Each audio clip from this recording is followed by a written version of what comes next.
Well, hello everyone. Welcome to Star Education to learn the all concepts of science. Myself Brijesh Dubey और हम study कर रहे हैं NCERT syllabus class 10 से chapter number 10 light reflection and refraction.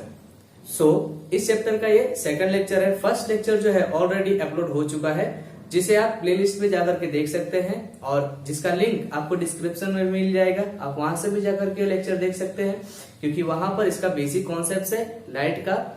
ठीक है, आज हम जो स्टडी करने वाले हैं वो image formation by plane mirror हम स्टडी करेंगे। उसके बाद में हम स्फेरिकल मिरर के अबाउट में स्टडी करेंगे एंड उसके अकॉर्डिंग उसकी इमेजेस किस तरीके से फॉर्म होती है वो हम देखेंगे।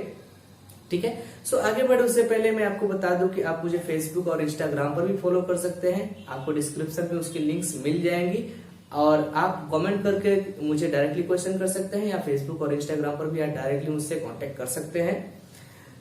अगर आप इस चैनल पर नए हैं तो चैनल को सब्सक्राइब जरूर करिए। अगर आपको वीडियो पसंद आता है, आपको पढ़ना अच्छा लगता है, तो आप वीडियो को लाइक भी जरूर करिए और अपने फ्रेंड्स के साथ भी शेयर करिए। और सबसे मोस्ट इम्पोर्टेंट थिंग ये है कि आप यहाँ से अपनी नोट्स जो है खुद से बना सकते हैं।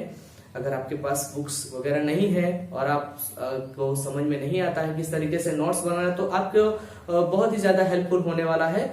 वीडियो को पूरा देखना है ताकि पूरा कॉन्सेप्ट जो है समझ सके हम। ठीक है, तो चलिए हम आगे बढ़ते हैं। ओके, दैट इज टॉपिक हमारा जो है वो image formation by plane mirror. Okay, image formation by plane mirror हम देखें उससे पहले ये देखते हैं कि प्लेन मिरर होता क्या है। सिंपल अगर एग्जांपल दो तो घर में जो हमारे मिरर लगा हुआ होता है वो है प्लेन मिरर। अच्छा, तो प्लेन मिरर वो होता कैसे है? तो प्लेन मिरर जो होता है ना, होता क्या है एक्चुअली, वो एक ग्लास ही होता है। उस ग्लास के एक बैक साइड के ऊपर में सिल्वर कोटिंग किया होता है, सिल्वर कलर। ठीक है, और उसके ऊपर क्या किया होता है कि उसके ऊपर दूसरा रेड कलर या फिर ग्रीन कलर जो है उसके ऊपर कोटिंग कर दिया जाता है, ताकि वो जो सिल्वर कलर है वो वहां से नहीं निकले। तो क्या हो जाता है कि उसकी एक सरफेस जो है वो रिफ्लेक्टिंग हो जाती है, जिसे हम क्या कह सकते हैं, जिसे हम उस मिरर का फेस भी कह सकते हैं। ये प्रीवियस लेक्चर में भी मैंने आपको समझाया है। ठीक है, यहाँ डेफिनेशन में भी वही लिखा हुआ है, plane mirror. What is plane mirror? It is a piece of glass whose one side is polished by using silver paint which is covered by a coating of red paint to protect the silver layer. ठीक है, यहाँ पर एक image formation दिया हुआ है। एक object का किस तरीके से प्लेन मिरर से इमेज फॉर्मेशन होता है वो हम समझते हैं। उसके बाद में उस इमेज की प्रॉपर्टीज क्या होती हैं वो प्रॉपर्टीज भी हम देखते हैं। ठीक है, यहाँ पर एक ऑब्जेक्ट रखा हुआ है, ये प्लेन मिरर है। ठीक है, ये जो इस तरीके से मैंने लाइन से क्रॉस वाली ड्रॉ की है, ये क्या बताता है? ये उसका कोटिंग वाला भाग बताता है। ठीक है, और इस साइड वाला जो भाग है वो क्या बताता है? उसका फेस बताता है, जैसे हमारा फेस। ठीक है, दूसरी बात यहाँ पर एक चीज जो है नोटिस करने वाली ये है। ठीक है, ये कोई बताता नहीं है जल्दी से, और प्रॉब्लम यहाँ पर स्टूडेंट्स को यही होती है। ठीक है, क्या है कि जो मिरर होता है ना, उसका जो फेस होता है, उसके फेस के सामने जो भी रे डायग्राम होगा ना, उस रेस को हम डार्क लाइन से ड्रॉ करते हैं, और उसकी जो बैक साइड होती है, पीछे की तरफ जो भी होती है, उसको हम डॉट लाइन से ऑलवेज हम उसको ड्रॉ करते हैं। ठीक है, तो चलिए इसे समझते हैं। यहाँ पर एक एबी ऑब्जेक्ट रखा हुआ है। यहाँ पर कोई भी आप सपोज कर लेते हो, कोई पर्सन यहाँ पर खड़ा है या कुछ दूसरी थिंग रखी हुई है। उसकी इमेज जो है कहाँ मिल रही है हमको? देखेंगे तो हमको मिरर के अंदर में एक साइड में यहाँ पर मिल रही है। ठीक है, यहाँ पर ए डेस है और बी डेस है। ए डेस बी डेस क्यों है?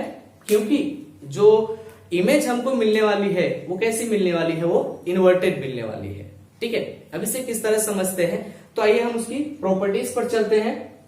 ठीक है, दूसरी प्रॉपर्टीज पर चलें उससे पहले एक चीज और नोटिस कर लेते हैं कि जो यहाँ उसकी सरफेस से, ठीक है, जो उसका फेस होता है, उसके फेस से जो ऑब्जेक्ट का डिस्टेंस होता है उसे हम यू से डिनोट करते हैं, स्मॉल यू से, और जो इमेज का डिस्टेंस होता है उस इमेज के डिस्टेंस को हम वी से डिनोट करते हैं। ठीक है, और यहाँ पर ये जो रे है पैरेलल है इसके, इसलिए यहां से सीधी जा रही है और वहीं से वापस उसी लाइन से बैक आ रही है नाउ। और यहाँ पर जो दूसरी रे जा रही है, ठीक है, वो यहाँ से बैक आ रही है। क्यों? क्योंकि ये जो इसकी एक्सिस है ना, वो एक्सिस ऐसे अगर हम नॉर्मल कंसीडर करें प्रीवियस वाले लेक्चर में मैंने समझाया, अगर इसको हम नॉर्मल कंसीडर करते हैं तो क्या होगा, ये जो होगा, ये जो रे है वो क्या होगी, उस पे इंसिडेंस रे होगी, और ये रे हो कौन सी होगी, वो रिफ्लेक्टेड रे होगी, राइट। चलो अब हम उसकी प्रॉपर्टीज पर चलते हैं। कैरेक्टरिस्टिक्स देखते हैं इस इमेज की, किस तरीके से इसकी कैरेक्टरिस्टिक्स होने वाली है। जो इमेज फॉर्म होगी वो कैसी होगी, वर्चुअल एंड इरेक्ट या फिर अपराइट, ठीक है। जो इमेज इससे फॉर्म होगी वो वर्चुअल का मतलब क्या होता है कि अनरियल, मतलब कि जो इमेज रियल नहीं होती है, ठीक है। इससे प्रीवियस वाले लेक्चर में मैंने यही समझाया है। अब प्रीवियस बार बार कर रहा हूं, तो प्रीवियस वाला लेक्चर जिसने नहीं देखा होगा जरूर से देखना, ठीक है। इरेक्ट होती है, इरेक्ट मतलब कैसी, सीधी। आप जब खुद को आईने में देखते हैं तो आप खुद को कैसे दिखते हैं, ऐसे ही दिखते हैं ना, उल्टा तो दिखते नहीं है, ठीक है, ऐसे, ठीक है। आप तो उसमें ऐसे दिखते हैं ना, सीधे खड़े खड़े, ठीक है। अभी हम पॉइंट पर आते हैं उसके बाद। Laterally inverted, okay, laterally inverted. अब ये वर्ड आपको समझना है कि लेटरली इन्वर्टेड क्या होता है, ठीक है। कुछ लोग उसका मीनिंग कुछ और निकाल लेते हैं, ठीक है, वो मैं आपको भी समझाता हूं। लेटरली इन्वर्टेड का मतलब क्या होता है, आप मिरर के सामने खड़े हैं, आप अगर अपना ये लेफ्ट हैंड ऐसे उठाते हैं तो मिरर में कौन सा हैंड आपको उठता हुआ दिखेगा, राइट वाला, है ना। और अगर राइट वाला उठाते हैं तो आपको कौन सा दिखेगा, लेफ्ट वाला। तो कहने का मतलब क्या हुआ, उसमें आपकी साइड्स चेंज हो जाती हैं, और वो जो साइड्स चेंज हो रही हैं वही होता है लेटरली इन्वर्टेड, ठीक है ना। और दूसरा क्या होता है, अगर हम जस्ट खाली इन्वर्टेड की बात करें ना तो उसका मतलब होता है उल्टा। क्या होता है उसका मतलब, उल्टा। सपोज करो कि अगर इस तरीके से कोई बॉल है यहां पर लटकाया हुआ है, और यहां पर कोई मिरर इस तरीके से रखा हुआ है, तो इसकी इमेज अगर हमको इसके अंदर में इस तरीके से मिल रही है, ठीक है ना, पूरी उल्टी हो गई ना यहां से यहां, तो ये होता है इन्वर्टेड, ठीक है। लेकिन लेटरली इन्वर्टेड की जब हम बात करेंगे तो उसकी साइड्स उसके अंदर में चेंज होगी। चलो आगे बढ़ते हैं। Size of image is equal to size of object, okay. तो यहां पर भी देख सकते हैं AB की जो साइज है सेम एडेस और बीडेस की भी साइज है। आप भी जब अपने आप को आईने में देखते हैं तो आपकी हाइट उसमें कम थोड़ी ना हो जाती है, आपकी हाइट उतनी की उतनी ही रहती है। सपोज करो कि अगर यहाँ पर ये ऑब्जेक्ट है, ठीक है, वो 4 फुट का है, ठीक है, कितने फुट का है यहाँ पर, 4 फीट का। तो यहाँ पर जो हमको इमेज मिलेगी ना वो भी कितने की मिलेगी, 4 फुट की ही मिलेगी, ठीक है। दूसरा, image is form as far behind the mirror as the object is in front of it, okay. Object उसके फ्रंट साइड से जितना दूर होगा उसकी जो इमेज है वो मिरर के अंदर में उतने ही अंदर में मिलेगी, ठीक है। आप जब मिरर के सामने खड़े होते हैं थोड़ा दूर, तो आपको अपने आप टाइल्स वगैरह जो रहती हैं, ठीक है ना, वो भी उस मिरर के अंदर में दिखती हैं, ठीक है ना। तो इससे ये पता चलता है कि जितना ऑब्जेक्ट उस मिरर के फेस से दूर होगा उतनी ही उसकी इमेज उसके अंदर बैक साइड में मिलेगी, right. Now image can see only by looking into the mirror. So image जो है वो ओनली मिरर के अंदर देख करके ही हम उसे देख सकते हैं, ठीक है। कहीं यहां वहां उसको हम देख नहीं सकते। ऐसा क्यों? Why? Because image can not be receive on screen. क्योंकि हमने देखा था प्रीवियस लेक्चर में ना कि जो वर्चुअल इमेज होती है उसे हम स्क्रीन के ऊपर, ठीक है, उसे हम स्क्रीन के ऊपर फॉर्म नहीं कर सकते हैं। स्क्रीन के ऊपर हम वो इमेज हमको मिलेगी ही नहीं। तो क्या करना पड़ेगा उसको देखने के लिए, जहां पर है उसको हमको वहीं पर देखना पड़ेगा ना, ठीक है। तो ये जो है प्लेन मिरर से होने वाले जो उसके इमेज फॉर्मेशन और उसकी जो प्रॉपर्टीज थी, कैरेक्टरिस्टिक्स है, वो हमने देखे, ठीक है। आई होप आपको समझ में आया होगा, ठीक है। स्क्रीनशॉट लेकर के आप नोट्स बना सकते हैं। नेक्स्ट टॉपिक की तरफ चलते हैं, ओके।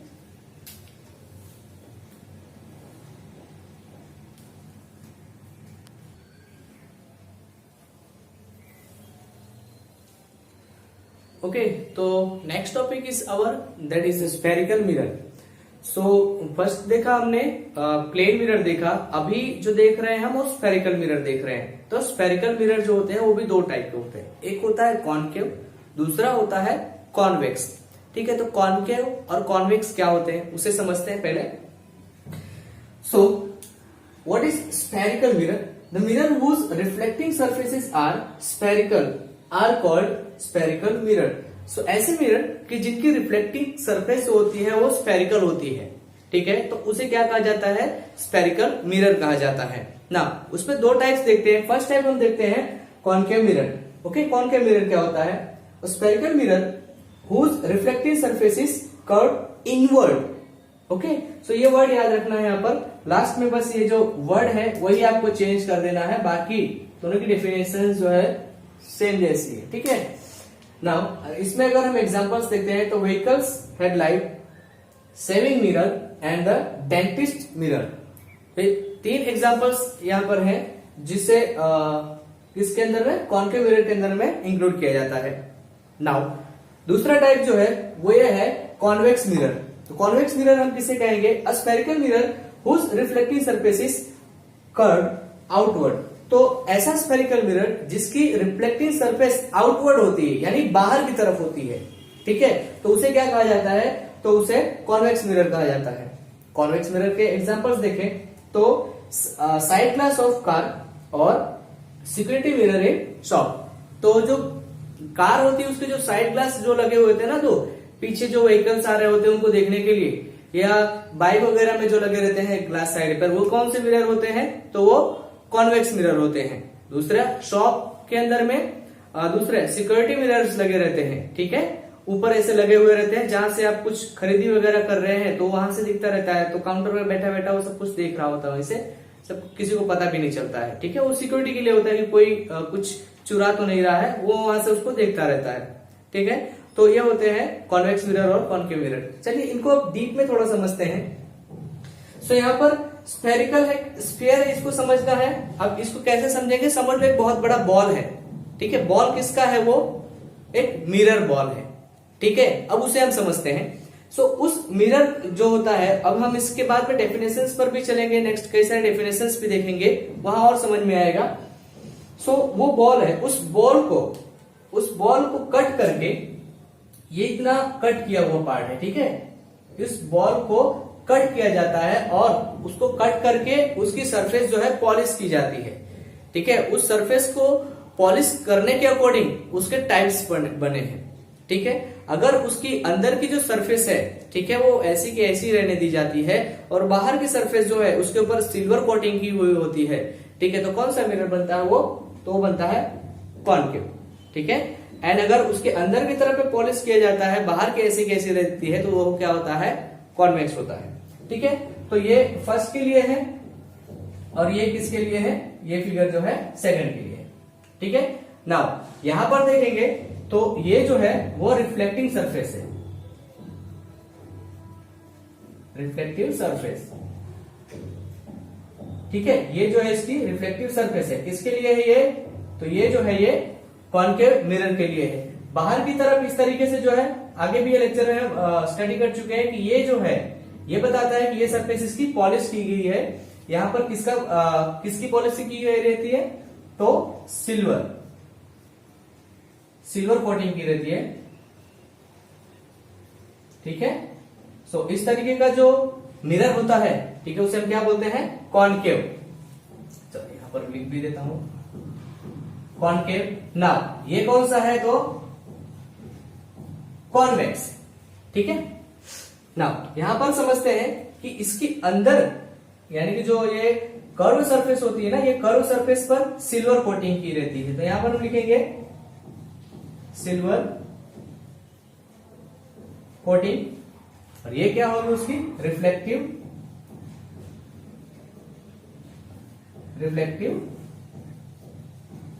सरफेस। ओके, नाउ अब यहां पर अगर कोई लाइट रे इस पर इंसिडेंट होती है ना, यहां से ऐसे, तो क्या होगी? ये सरफेस यहां से उसको रिफ्लेक्ट करेगी, ठीक है, अकॉर्डिंग टू जिस भी उसके ऊपर में, पॉइंट के ऊपर में वो उस पर इंसिडेंट हो रहेगी, उस पॉइंट के अकॉर्डिंग वो वहां से रिफ्लेक्ट होगी। नाउ अगर यहां पर बाहर से कोई रेस के ऊपर में आ रही है, ठीक है, तब ये यहां से क्या करेगी? इसको रिफ्लेक्ट करेगी, ठीक है। सो यहां पर हमने देखा टाइप्स ऑफ मिरर देखे, कौन सा? कॉनकेव मिरर और कॉन्वेक्स मिरर। ठीक है, कॉनकेव में क्या होता है कि उसकी जो इनर सरफेस है वो रिफ्लेक्टिव होती है, कॉन्वेक्स में क्या होता है उसकी आउटर सरफेस जो है वो रिफ्लेक्टिव होती है। ठीक है, तो इसके अकॉर्डिंग कुछ डेफिनेशंस है, कुछ वर्ड है, ठीक है, जिसे हमें समझना है, तो हम समझते हैं। ठीक है, इसका स्क्रीनशॉट लेकर बनाओ नोट्स।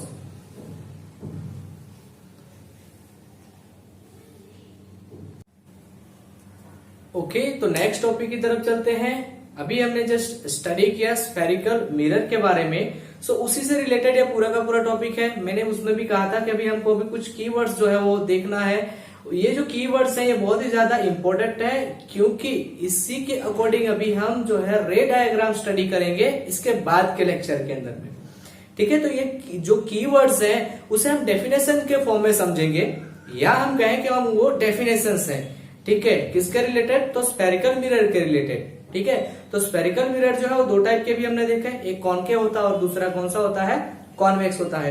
सो ये जो कीवर्ड्स हम देखने जा रहे हैं ये दोनों के लिए सेम ही होता है। ठीक है, उसमें कोई कुछ ज्यादा चेंजेस होता नहीं है। ठीक है, फिनोमिना खाली वहां पर चेंज होते हैं, डिफरेंट होते हैं। ठीक है, तो यहाँ पर मैंने डेफिनेशन लिख रखी है, वहां पर जाए इससे पहले मैंने फिगर जो ड्रॉ की है उस फिगर के थ्रू पहले मैं आपको समझा देता हूं। ठीक है, जिससे वो सारी डेफिनेशन जो है समझने में और भी ज्यादा आसानी होगी। सो पहले हम एक फिगर देख लेते हैं। सो यहाँ पर मैंने पूरी की पूरी एक स्फेयर बनाया हुआ है, एक सर्कल बनाया हुआ है, इसे हम स्फेयर कंसिडर कर लेते हैं कि ये स्फेयर है। कैसा स्फेयर है? तो ये जो है वो ऐसा स्फेयर है जो पूरा का पूरा ग्लास से बना हुआ है, यानी कि पूरा का पूरा क्या है? मिरर है। ठीक है ना, इसमें से हमने कटिंग किया ये M और N वाला पार्ट, जो कलरिंग दिख रहा है ना, ये वाला पार्ट। तो ये क्या है हमारा? तो ये जो है ये हमारा मिरर बन गया। यहाँ पर क्यों बन गया, कैसे बन गया? तो यहाँ पर बाहर मैंने इस तरीके से जो लाइंस यहाँ पर छोटी छोटी छोटी छोटी ड्रॉ की है ना, ऐसे स्क्रैच बनाए हैं, वो क्या है? तो उसका जो है पॉलिश भाग बताता है। ठीक है, पॉलिश वाला पार्ट है। तो वहां पर किससे पॉलिश किया हुआ होता है? अभी हमने देखा था सिल्वर से पूरे का पूरा पॉलिश किया होता है, कोटिंग किया हुआ होता है, यानी कि उसकी जो इनर सरफेस है वो रिफ्लेक्टिव होगी। यानी ये कौन सा मिरर हुआ? तो ये कॉनकेव मिरर हो गया ना। चलो, सो यहाँ पर देखते हैं ये M और N क्या है। तो ये M और N जो है उसका इफेक्टिव डायमीटर होता है। किसका डायमीटर होता है इफेक्टिव? तो ये जो मिरर है ना, ये कलर वाला, इसका डायमीटर होता है, या उसका फेस लेंथ हम कहें, मिरर का फेस लेंथ M और N है, या इन शॉर्ट में उसकी लेंथ है मिरर की, M और N। नाउ सो ये जो M और N का जो मिड पॉइंट होता है, ठीक है, the centre of M and N और द लेंथ ऑफ डायमीटर। ठीक है, तो डायमीटर के बीच का जो सेंटर पॉइंट होता है उसे हम P कहते हैं। P यानी कि पॉल। ठीक है, पॉल को हम कैपिटल P से डिनोट करते हैं। आगे बढ़ते हैं, थोड़ा चलते हैं C की तरफ। ये C क्या है भाई? सो ये जो C है उसे हम सेंटर ऑफ कर्वेचर कहते हैं। सेंटर ऑफ कर्वेचर कहते हैं। तो ये है क्या? सो जिस पूरे स्फीयर में से ये जो मिरर बनाया हुआ होता है, ठीक है, ये जो मिरर बनाया हुआ होता है, ठीक है, उस पूरे स्फीयर का जो सेंटर होता है, ठीक है, उसे हम कहते हैं सेंटर ऑफ कर्वेचर कहते हैं। ठीक है, दूसरी बात यहां पर नोट करने वाली ये है कि ये जो सेंटर ऑफ कर्वेचर होता है उसे इस मिरर से कोई लेना देना नहीं होता है, मतलब उसके पूरा बाहर होता है। ठीक है, अब C के बाद हम R पर चलते हैं कि ये R क्या है। ठीक है, मैं स्टेप बाय स्टेप चल रहा हूं जिससे समझने में आसानी हो। सो इसे हम रेडियस ऑफ कर्वेचर कहते हैं। सेंटर ऑफ कर्वेचर के साथ में रिलेटेड है, इसके लिए इसको हम रेडियस ऑफ कर्वेचर कहेंगे। तो रेडियस ऑफ कर्वेचर को समझेंगे कैसे? So the distance between Paul P and centre of curvature C is called the radius of curvature, that is capital R।